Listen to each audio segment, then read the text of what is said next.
Namaste Gurukhulians. Hope you all are doing well. Stay home, stay safe. So today I am here to discuss about the chapter first of class 8 science. So name of the topic is chapter first.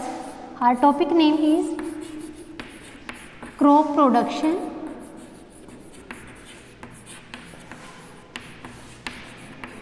and management.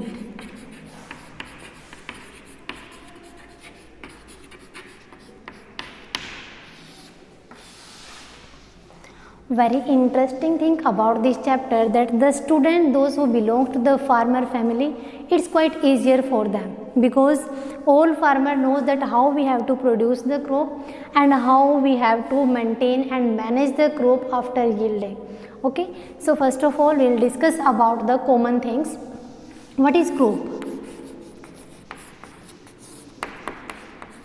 Hope you all are aware about the word crop, but you don't know the actual meaning of the crop. crop के अंदर होता क्या है, ये सभी को पता है कि हमारे पास जो प्लांट्स होते हैं, जो प्लांट्स की हम खेती करते हैं, जो फील्ड के अंदर हम बहुत सारे प्लांट्स को इकट्ठा उगा देते हैं, that is the crop. But we can't say that कि हमने 4-5 प्लांट्स को ही ऐसे लिया और उसी को हम बोल दें that it is the crop production. Because crop होता ही क्या है, in which the cultivation of plants on a very large scale, that is known as the crop. So how we can write the definition of crop? Crop in which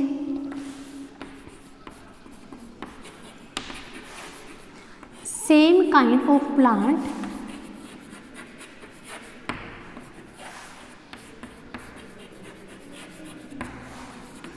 cultivated on a large scale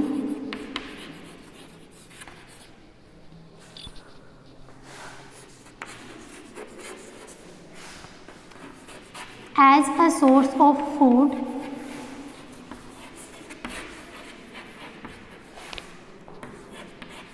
or other material.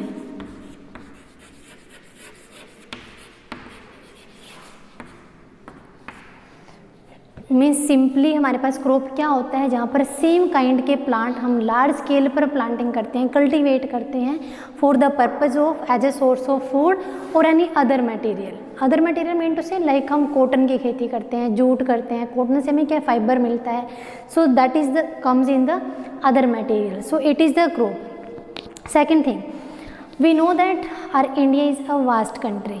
हमारा जो India है वो बहुत ही बड़ा देश है.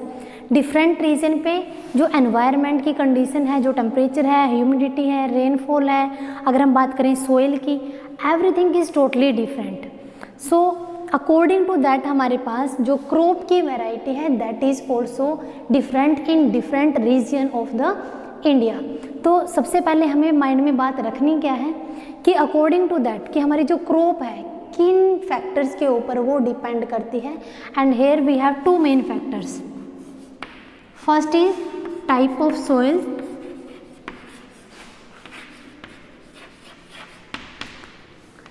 second one is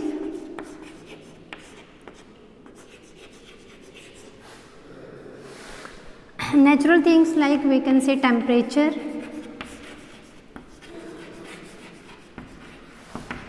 rainfall and humidity.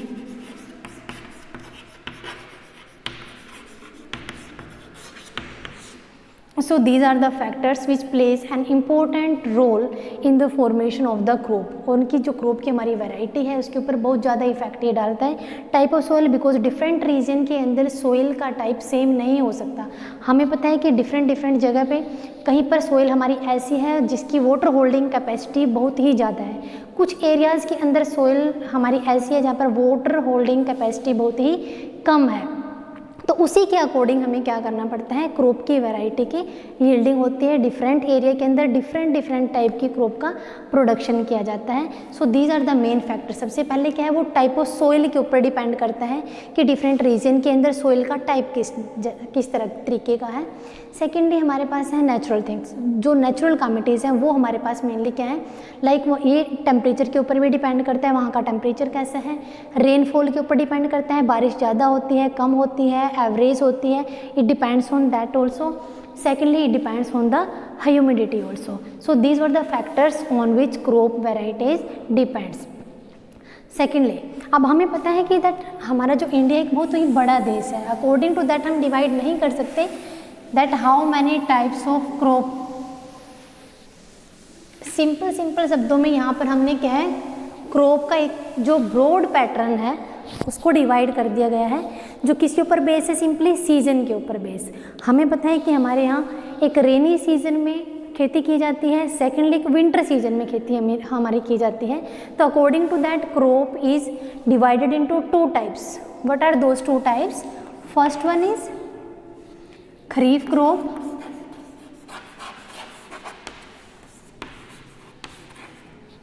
second one is rabi crop.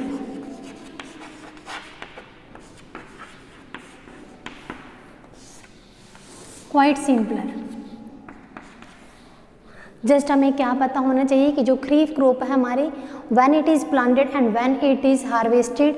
Same thing rabi crop में हमें पता होना चाहिए that when it is planted and when it is harvested and what are the some common examples of the kharif crop and rabi crop. It's quite easier one. But main बच्चे दिक्कत कहाँ पर कर देते हैं, लाइक आपको कोई एग्जाम्पल आ गया, right any 1 or 2 example for kharif and rabi crop as. दोनों के लिए आपको 2 कोई भी एग्जाम्पल लिखने हैं. बच्चे को पता होता है what is kharif what is rabi, किस सीजन में उगाई जाती है, वहाँ पर वो उनके माइंड से निकल जाता है कि हमें कौन सा एग्जाम्पल किस में लिखना है. लाइक हमें पता है सबसे पहले जो खरीफ क्रॉप है it is generally it is planted around, generally it is planted around June and harvested around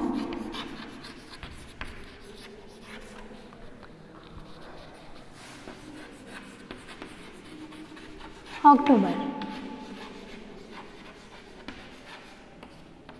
same thing यहाँ पर हमें पता है कि जो खरीफ की क्रॉप है जनरली जून में हम इसको उगाते हैं, मीन्स प्लांट करते हैं, और हार्वेस्ट उसकी कटाई कब की जाती है, जनरली अक्टूबर सितंबर के अंदर हम उसकी कटाई कर देते हैं. सेम थिंग यहाँ पर रबी क्रॉप के अंदर भी हमें सिंपली 2 ही चीज़ याद रखनी है that when we have to planted and when we have to harvest it. Plant कब कब करते हैं हम इसको, it is also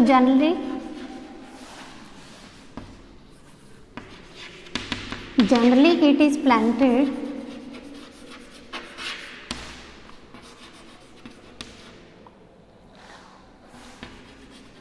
around November and harvested around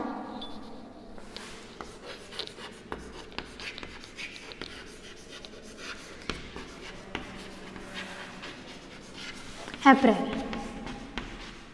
अगर बिल्कुल आपको याद नहीं रही, सिंपली हम माइंड में रखना है इसका मेन सीज़न क्या है, रेनी सीज़न या मानसून भी हम बोल सकते हैं. And same thing for rabi crop it is during winter season. Okay, so what are the main example, कुछ जो कॉमन एग्जाम्पल है जो डेली लाइफ में मेनली हर बच्चे को पता होता है. मेनली जो मेन कॉमन एग्जाम्पल है वो हमारे पास खरीफ क्रॉप के क्या क्या हैं, लाइक द पैडी क्रॉप, धान का जो सीज़न होता है हमारे पास, paddy, you can write soybean and groundnut, you can write many examples whatever you know etcetera. Same you can write the examples in rabi crop also. हमें पता है पैडी और व्हीट ये 2 ऐसी कॉमन चीज़ें हैं जो मोस्टली हर बच्चे को पता होती है. आपको पता है कि पैडी क्रॉप किस में हमने रखा है as an example, in kharif crop. Same thing हमें यहाँ पर भी देखना है कि in case of rabi crop that means wheat, paddy के साथ तो हम कभी उगाते नहीं हैं, that means both coming in to the different season, दोनों का डिफरेंट सीजन है. अगर पैडी हमारा खरीफ क्रॉप में आया है ड्यूरिंग जून, अगर हम इसको प्लांट करते हैं तो हमारे पास जो व्हीट है ये कब आएगा हमारा, we have to plant it during the November. Gram लिख सकते हैं, जो चना होता है हमारे पास, पी लिख सकते हैं etcetera. So it is very common and quite simple. It is C crop के मीन्स हमारे पास दो टाइप हैं जिसको हमने क्या है सीजन के बेस पे डिवाइड कर दिया है। फर्स्ट क्या है हमारे पास खरीफ क्रॉप, सेकंड क्या है हमारे पास रबी क्रॉप। दो ही चीज़ आपको याद रखनी है that when we have to plant it and when we have to harvest it. Planting season हमारे पास खरीफ में क्या है ड्यूरिंग जून अराउंड जनरली हम लिख सकते हैं, एंड अराउंड अक्टूबर हम इसको क्या कर देते हैं harvesting system. Same thing in case of rabi crop, plant हम इसको कब करते हैं ड्यूरिंग नवंबर, और उसको हम कटाई उसकी कब की जाती है मीन्स हार्वेस्टिंग कब की जाती है उसकी ड्यूरिंग अप्रैल। मार्च और अप्रैल दोनों में से कुछ भी आप लिख सकते हो, it will not be wrong, दोनों ही करेक्ट है हमारे पास। मीन्स एक जनरली हमें मंथ का नाम याद रखना है। सेकेंड थिंग, एक हल्की सी ट्रिक आपको अपने माइंड में रखनी है कि जब आपसे एग्जाम्पल पूछे जाएँ आपसे एग्जाम्पल गलत ना हो। देखो अल्फ़ाबेटिकली जो हम ABCDEFGH according to this alphabetically जब हम इसको काउंट करते हैं K कम फर्स्ट, K पहले आता है और R बाद में आता है। ओके, K कब आया पहले, R कब आया बाद में। अब हमें पता है कि खरीफ क्रॉप का जो सीज़न है प्लांटिंग का दैट इज जून, रबी के लिए क्या है हमारे पास सीज़न दैट इज नवंबर। तो हमें क्या करना है मंथ वाइज, जून हमारा पहले आता है, नवंबर कब आता है लेटर ऑन बाद में आता है। तो आपको हल्का सा माइंड में ये रखना है कि जो खरीफ क्रॉप है वो कब आएगी जून में, बिकॉज के भी अल्फ़ाबेटिकली पहले आता है और जून भी मंथ के अंदर पहले आता है। सेम थिंग आर हमारा बाद में आता है जो रबी के अंदर हमने वर्ड यूज़ किया है, and it is planted during November, और हमें पता है मंथ वाइज नवंबर भी बाद में आता है। हल्का सा आप जस्ट इस चीज़ को याद करने के लिए मैंने ये बताया है।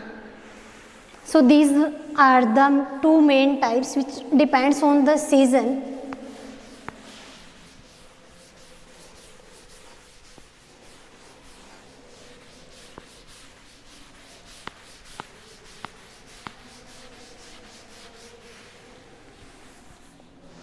So now we will discuss about the agricultural practices. Agricultural practices तक जाने से पहले हमें क्या चीज़ क्लियर होनी चाहिए that what is agriculture. Agriculture सभी को पता है कि जो खेती करते हैं नॉर्मल जो किसान होते हैं हमारे पास गांव में, मोस्टली बच्चे I think so farmer family से बिलोंग करते हैं, मोस्टली बच्चों को पता होगा except those who are belong to city.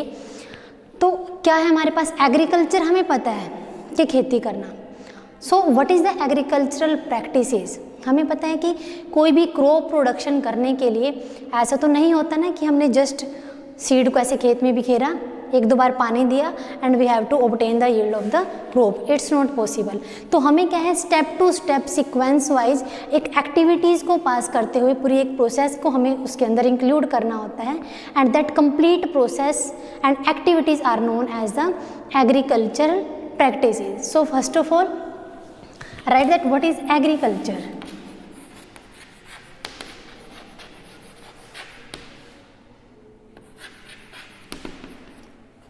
Agriculture क्या है?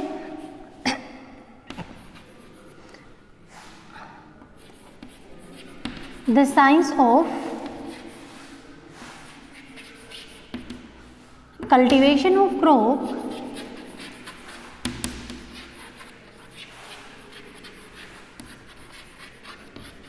on a large scale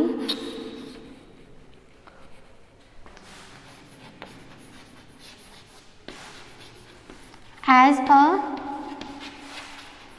source of food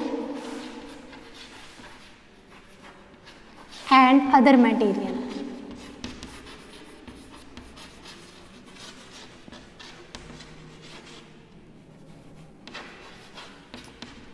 So it is the agriculture.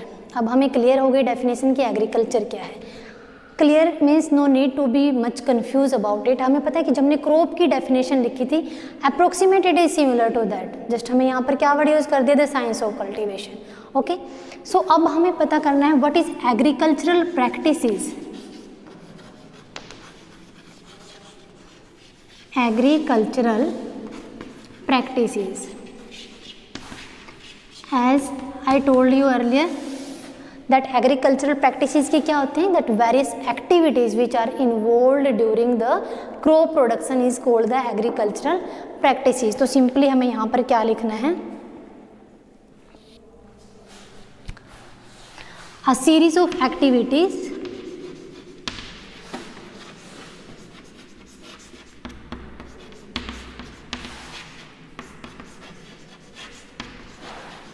that are involves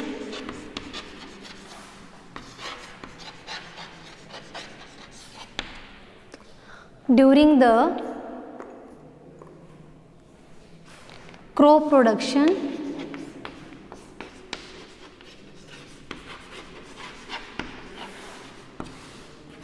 are called agricultural practices। अब यहाँ तक तो हमें क्लियर हो गया कि अ सीरीज ऑफ एक्टिविटीज़ हमें यहाँ तक फॉलो करनी है। अब माइंड में क्वेश्चन क्या आता है कि वो किस टाइप की सीरीज हैं, which type of activities we need to do during the crop production, किस किस टाइप की हमें एक्टिविटीज़ इसके दौरान करनी चाहिए। सभी को पता है कि सबसे पहले जो फर्स्ट हमारा इम्पोर्टेंट टास्क होता है वो क्या रहता है, to prepare the soil. That means our first activity is preparation of soil. I will write side by side as it will be easier for you to understand and to learn the things. So I can write here, first step is preparation of soil.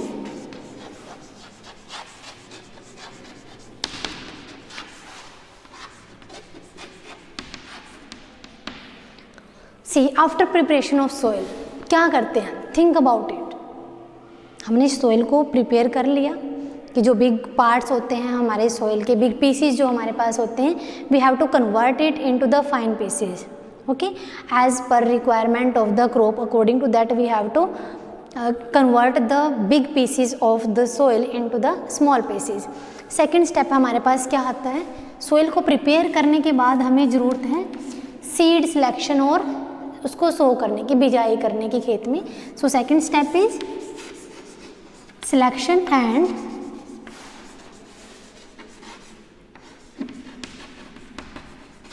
Sowing of seeds. Two step हमारे हो गए, हमने soil को भी prepare कर लिया है, secondly हमने सीड को सिलेक्ट भी कर लिया है। Select in the sense that we have to select the healthier seed, healthy और फिट सीड हमारे पास होने चाहिए। ऐसा ना हो कि हम कोई भी डिजीज़ वाले उसको ले लें, उससे क्या होगा कि हमें जो क्रॉप की हमारी यील्डिंग है वो हमारी बहुत ज़्यादा अफेक्ट होगी। तो हमें माइंड में क्या रखना है कि जो भी सीड हम बिजाई करने के लिए सिलेक्ट कर रहे हैं वो हेल्दियर वन होना चाहिए।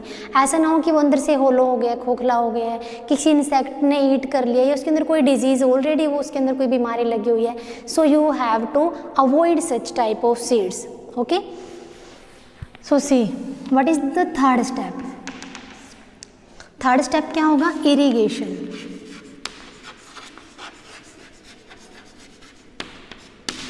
Irrigation mean to say supply of water into the crop. What is the next step? Next step क्या होगा कि हमने सोइल को भी प्रिपेयर कर लिया है, बिजाई हो गई है, सीड सिलेक्शन हो गए हैं, हमने वाटर भी सप्लाई कर दिया कॉपर में, सॉरी क्रॉप के अंदर। नेक्स्ट क्या होगा हमारा, applying manure and fertilisers.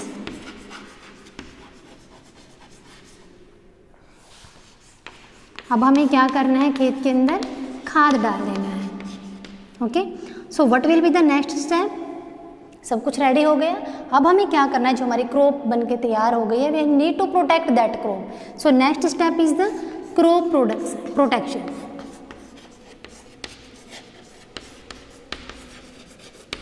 After crop protection we need to be harvest the crop, okay, harvesting, okay यहाँ तक तो हो गया। इट्स क्वाइट सिंपलर कि हमने सोइल को प्रिपेयर कर लिया, सीड को भी हमने सिलेक्ट कर लिया, बिजाई भी कर दी है, इरिगेशन हो गया, खाद डाल दी हमने, क्रॉप तैयार होगी, प्रोटेक्ट भी कर लिया हमने, हार्वेस्टिंग भी हो गई। सबसे जो इम्पोर्टेंट टास्क हमारे पास आता है दैट इज़ द एंडिंग, जो हमारा पॉइंट है। एंडिंग जो हमारी एक्टिविटी है वो क्या रहेगी, स्टोरेज की। क्रॉप यील्डिंग हमें बहुत अच्छा मिल गया है, it's a good luck, but how we are managing that crop yielding process, how we have to managing it, how we are storing it, हमने इसको किस टाइप से मैनेज करके रखना है, मेंटेन करके रखना है, इट डिपेंड्स ऑन अस। अगर हम उसको अच्छे से मेंटेन नहीं कर पाएंगे, दैट मीन्स जो हमारा क्रॉप का प्रोडक्शन पूरे हमारे 6 मंथ की जो मेहनत थी, इट विल बी फिनिश, 0 बन जाएगी हमारे लिए और हमारे हाथ कुछ नहीं लगेगा।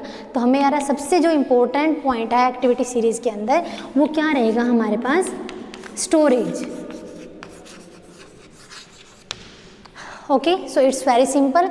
आपको बेटे माइंड में रखना क्या है, बच्चे गलती कहाँ पर कर देते हैं यहाँ पे, उनको पता है कि that like a question is coming in the exam that write the various activities that are used during the agricultural practices, कि आपको different activities लिखनी है। बच्चे को याद है randomly कि हमें प्रिपरेशन ऑफ सोइल करना है, सिलेक्शन करना है, इरिगेशन करनी है, खाद भी डालना है उसके अंदर, फसल को बचाना भी है हमें, फिर कटाई करनी है, फिर उसको स्टोर भी करना है। बट मेन थिंग क्या है यहाँ पर, प्रॉब्लम बेटे कहाँ पर होती है कि हम इसको सीक्वेंस में नहीं लिखते। बहुत सारे बच्चे ये मिस्टेक करते हैं। So you have to keep it in mind this point कि आपको जैसे ही क्वेश्चन आता है that you need to write the activities of the agricultural practices, तो आपको ये पूरे स्टेप टू स्टेप ही लिखने हैं कि इसको फर्स्ट नंबर ही मिलना है, ये सेकंड पे ही आएगा, ये थर्ड पे ही आएगा, according to that you have to write. अगर आपने लिखा फर्स्ट पॉइंट के बाद सपोज आपने लिख दिया इरीगेशन, उसके बाद आपने डायरेक्ट लिख दिया स्टोरेज, उसके बाद डायरेक्ट लिख दिया आपने harvesting, it will be wrong. Suppose आपको कोई काउंटिंग करने के लिए बोलते हैं that you have to count 1 to 10, आपको आती है बट यू डोंट नो कि 1 के बाद क्या आएगा, आपने बोल दिया 1 7 6 5 9 10 3 1, काउंट तो पूरे आपने कर दिए but it is the wrong method. Same thing आपके यहाँ पर भी अप्लाई होती है।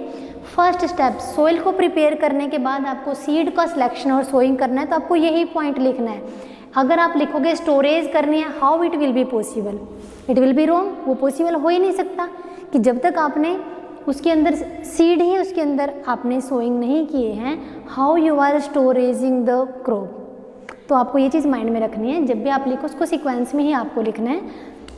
सेकेंड थिंग, इस पूरी एग्रीकल्चरल प्रैक्टिसेस के दौरान ऐसा तो नहीं बिना किसी टूल और इम्प्लीमेंट के आप इसको कर लेंगे, we need some tools and implements during the all activities. और ये जो टूल और इम्प्लीमेंट्स का हम यूज़ करते हैं ड्यूरिंग ऑल एग्रीकल्चर प्रैक्टिसेस, उन टूल और इम्प्लीमेंट्स को हम क्या बोलते हैं, that is known as agricultural implements. Implements mean to say tool हम बोल सकते हैं, लाइक सिंपली खुरपी का हम यूज़ करते हैं, सिक्कल का यूज़ करते हैं, बहुत सारे इंस्ट्रूमेंट है, लाइक कसी का यूज़ करते हैं जब हम स्टार्टिंग वाले स्टेप में वो यूज हो जाती है, ट्रैक्टर ड्राइवन का हम यूज़ करते हैं, प्लो का हल का हम यूज़ करते हैं। A lot of tool and implements are there which are use during the agricultural practices and that type of tools और implements are known as agricultural implements. Okay, so now we will discuss all the activities series one by one in the complete detail. Okay,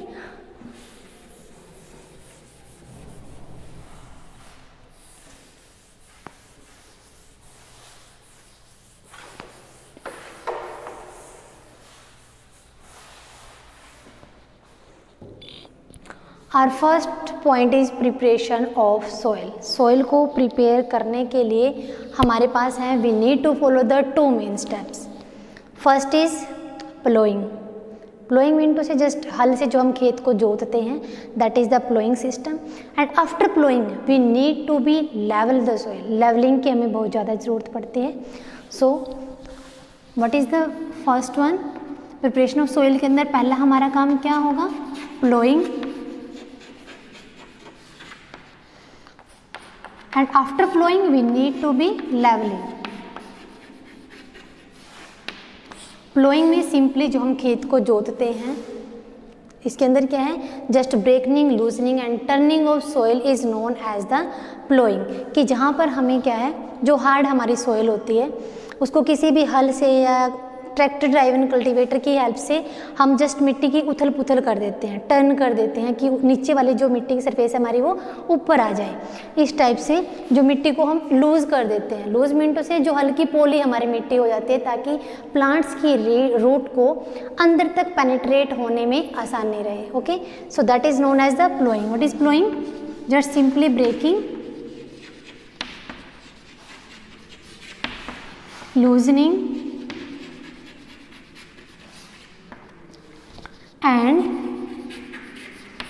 turning of soil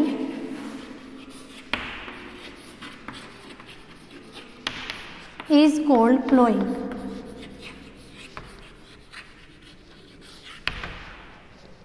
second thing, after ploughing क्या आता है हमारे पास?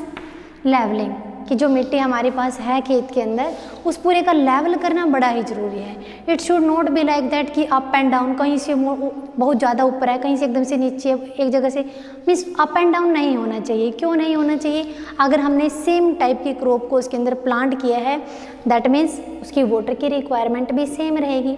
अगर हमारी जो soil है उसका ही level हमारा इक्वल नहीं होगा, सेम नहीं होगा, so how it will be possible कि जहाँ एक जगह पे पानी ज़्यादा मिल रहा है, जहाँ पर स्टैगनेंट हो जाएगा, सपोज इस टाइप से हमारी बन गई है, it is the level of our soil, कि जो स्टेट है इट्स ओके, वाटर चला जाएगा, जो ऊपर तक है वहाँ तक तो पहुँच ही नहीं पाएगा, जाएगा भी तो वो डायरेक्टली यहाँ पर चला जाएगा। तो इस स्पेस पर क्या होगा, जो डाउनवर्ड है, water will be stagnant there, पानी खड़ा हो जाएगा, और पानी खड़ा होने की वजह से हमारे जो प्लांट हैं that will B dead, finish हो जाएंगे, बिल्कुल डैमेज हो जाएंगे, and it will not be developed, उसकी ना ग्रोथ हो पाएगी ना ही डेवलपमेंट हो पाएगी, जिसका सीधा इफेक्ट हमारी किसके ऊपर पड़ेगा? क्रॉप प्रोडक्शन के ऊपर। हमारी यील्डिंग इतनी अच्छी नहीं हो पाएगी, बिकॉज मैक्सिमम हमारे जो प्लांट के सीड्स हैं that will be damaged. Okay, so second हमारे पास क्या है part? Levelling. Before going to levelling, first of all we need to discuss about the ploughing, कि प्लोइंग के लिए हमें किस किस इंस्ट्रूमेंट का हम यूज़ करते हैं, not instrument sorry, we can say that we tools का हम किसका यूज़ करते हैं, इम्प्लीमेंट्स का किसका यूज़ करते हैं। So see here we have to use two tools in this. First is plow. सबने देखा होगा, हमारा ये एक ट्रेडिशन मेथड है, पुराने टाइम से ही लोग इसको यूज़ करते आ रहे हैं। बैल की हेल्प से हम यूज़ करते थे कि बैल के शोल्डर पे जस्ट उस बीम को रखते थे, and farmer is just taking the bowls and the plough in his hand, and it is easier for him to just plowing the field, but it was quite harder, it takes too time, बहुत ज़्यादा इसमें time भी लगता है और बहुत ही ज़्यादा hard work भी करनी पड़ती है। मोरओवर आजकल ऑलमोस्ट इरेडिकेट हो गया है। सी, प्लो के अंदर क्या है हमारे पास? टू पार्ट होते हैं, one is ploughshare, second is plough shaft.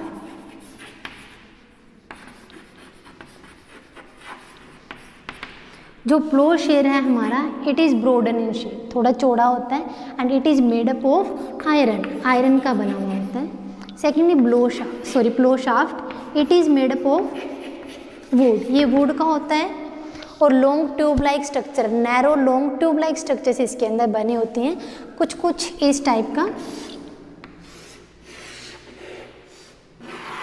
Like this.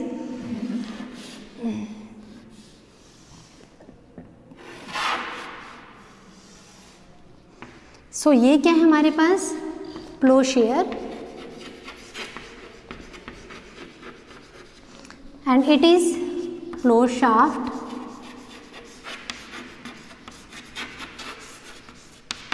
जो beam like narrow hole like structure है। हमें पता है कि प्लो शाफ्ट ये किसका बना हुआ हमारा? वुड का, and it is made up of iron. So ये क्या हमारा? ब्रॉडन इन शेप, ये क्या हमारी नैरो ट्यूब लाइक स्ट्रक्चर्स होती हैं, और दोनों हमारे प्लो शाफ्ट के बीच में क्या होता है? एक बीम जुड़ा हुआ होता है, ये भी वुडन का ही बना होता है, इट इज़ कॉल्ड बीम। इस बीम का मेन पर्पज़ क्या होता है कि जो हमारे बोल्ट्स होते हैं उनके जैसे शोल्डर के ऊपर इस बीम को रखा जाता है ताकि सपोर्ट से हम इजीली अपना काम कर सकें। Okay, so it is the structure of the plough simply, and it is the triangular in shape. Hope it is clear to us. See, simply आपको देखना है, प्लो है हमारे पास, कैसा होता है? टू इसके अंदर पार्ट्स होते हैं, पार्ट मीन्स एक plough share, one is plough shaft. Plough share किसका बना होता है? आयरन का, ब्रॉडन इन शेप होता है। प्लो शाफ्ट क्या होता है? लकड़ी का बना होता है, वुड का बना हुआ होता है, और कैसी स्ट्रक्चर होती है? Simply long narrow tube like structure इसके अंदर बनी होती है। यहाँ पर हमें क्या करना है? बीम अटैच कर देना है। बीम का मेन काम क्या होता है? बोल्स के शोल्डर पर रखा जाता है, और इसी की हेल्प से बोल्स के इसको आगे खींच के ले जाता है। सो it is a traditional method, कि बहुत पुराने टाइम से जो चलता हुआ आ रहा है, जो हमारे पूर्वज थे, जो हमारे एंसेस्टर्स थे, वो इनको यूज़ करते आ रहे थे। आजकल कॉमनली हम किसका यूज़ करते हैं? We have to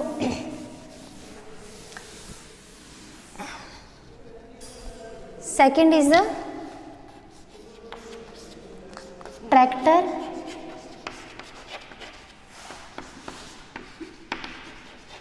driven cultivator.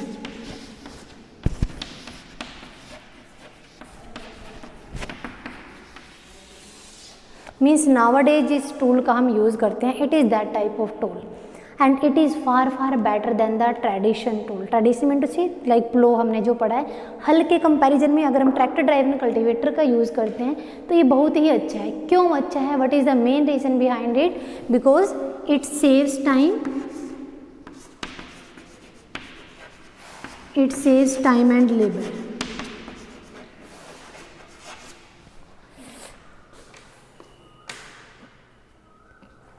We can say it saves time and labor and effort, we can say. So it is the main reason that nowadays we are going to use, हमने यही वाला system use करना start कर दिया है। एक type की machine ही हम इसको बोल सकते हैं। सिंपली ट्रैक्टर के पीछे हमें इसको ऐड करना है, अटैच करना है, अटैच करने के बाद कि एक बंदा जो ट्रैक्टर हमारा ड्राइव कर रहा है उसको सिंपली चलाना है, मशीन उसके पीछे अटैच है, automatically our soil will be ploughed. तो यहाँ पर क्या है इम्पोर्टेंट क्यों है ये? बिकॉज इसमें टाइम भी कम लगता है और फार्मर के एफर्ट्स भी कम लगते हैं, उसको कम लेबर करनी पड़ती है। दैट मीन्स कम टाइम में वो ज़्यादा काम कर सकता है। That's why tractor driven cultivator tool और this method is far better than the ploughing system. जो प्लो हाँ हमारे पास है, जो ट्रेडिशनल मेथड हम यूज़ करते थे। Okay, so now we will discuss the some advantages of ploughing. क्या मेन एडवांटेजेस हैं हमारी प्लोइंग करने की? कि जो हम खेत की जुताई करते हैं, मिट्टी को हम लूज़ करते हैं, what is the main role of this?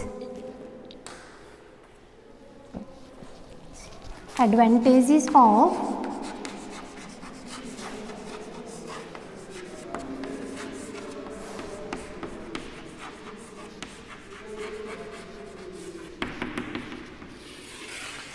Ploughing. हमें पता है कि हमारी जो सोइल है दैट इज़ वो हार्ड बड़ी होती है। अगर हम उसको प्लोइंग कर दें, विदाउट प्लोइंग हमने ट्राई किया है कि हम सीड को प्लांट करते हैं। डू यू थिंक सो कि हमें जो क्रॉप प्रोडक्शन है वो एक अच्छे अमाउंट में मिल पाएगा? नहीं मिल पाएगा, of course no. Why not? Because first of all सबसे पहली बात है कि हमारी जो सोइल है वो लूज़ नहीं हुई है। जब तक लूज़ नहीं होगी, जो अपर सरफेस है उसको एयर भी प्रॉपर अमाउंट में मिल रहा है, वाटर भी प्रॉपर अमाउंट में मिल रहा है, न्यूट्रिएंट भी प्रॉपर अमाउंट में मिल रहे हैं। बट जो सोइल के नीचे का just under below the surface उसके अंदर है, उसको कुछ भी नहीं मिल पाएगा प्रॉपर अमाउंट में। ना तो वाटर सफिशिएंट अमाउंट में मिलेगा, ना ही एयर मिलेगी, ना ही न्यूट्रिएंट जो हम खेत के अंदर डाल रहे हैं, ना ही वो उनको ऑब्टेन कर पाएगा। सो फर्स्ट पॉइंट क्या है? प्लोइंग से क्या होता है? इट क्रिएट्स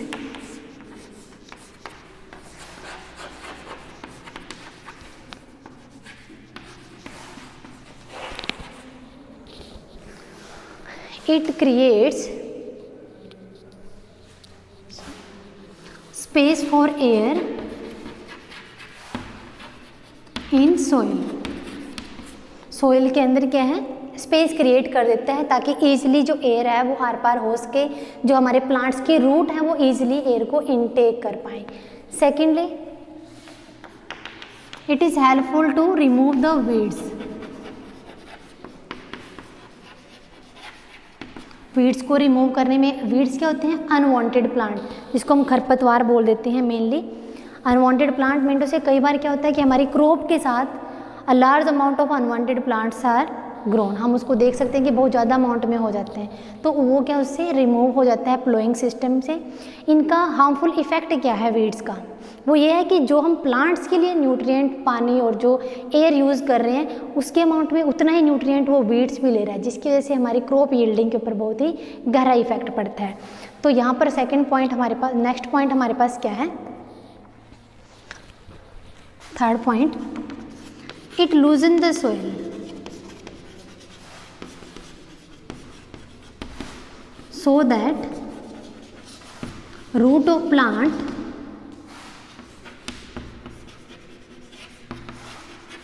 can penetrate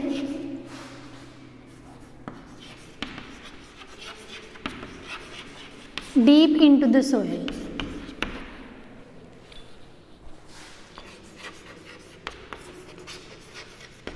हमारी सोइल को ये कैसा कर देता है, थोड़ा लूज कर देता है, पोली कर देता है बिल्कुल मिट्टी को, जिसकी वजह से हमारी जो प्लांट की रूट है वो ईजिली पेनिट्रेट कर सकती है, मीन्स अंदर तक जा सकती है सोइल के अंदर। सो नेक्स्ट पॉइंट क्या है हमारे पास, किस चीज़ में ये हेल्प करता है? It helps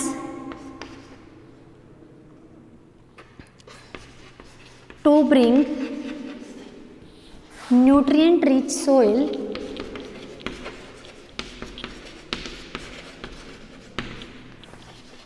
on the surface. कि इसकी वजह से क्या होता है कि जो न्यूट्रिएंट रिच हमारी सोइल है, जो जस्ट ऊपर सरफेस के नीचे दबी हुई है, उसको हेल्प करता है कि वो ऊपर आ जाए। Okay, so next point, it helps in mixing the nutrient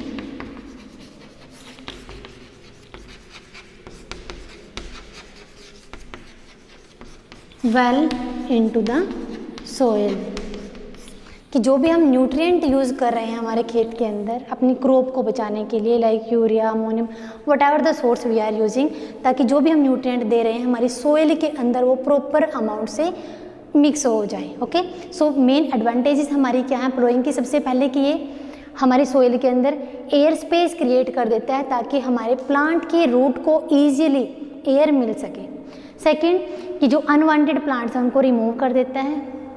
third, soil को बिल्कुल हल्की बना देता है ताकि ईजिली हमारे प्लांट की जो रूट है वो अंदर तक पेनिट्रेट कर पाए। नेक्स्ट, ये किस में हेल्प करता है कि जो सोइल के जस्ट नीचे हमारी सोइल है जिसके अंदर न्यूट्रिएंट्स लार्ज अमाउंट में, सफिशिएंट अमाउंट में है, उसको हेल्प करता है कि वो थोड़ा ऊपर सरफेस पर आ जाए। लास्ट वन क्या है कि जितने भी न्यूट्रिएंट्स हमने ऐड किए अपने क्रॉप के अंदर वो प्रॉपर अमाउंट में कंप्लीट सोइल के अंदर थोरोली मिक्स हो जाए। So it was our today's lecture. Tomorrow we will continue from the next topic, the like leveling. Okay, hope so you all getting whatever I taught you today. So thank you so much and have a nice day.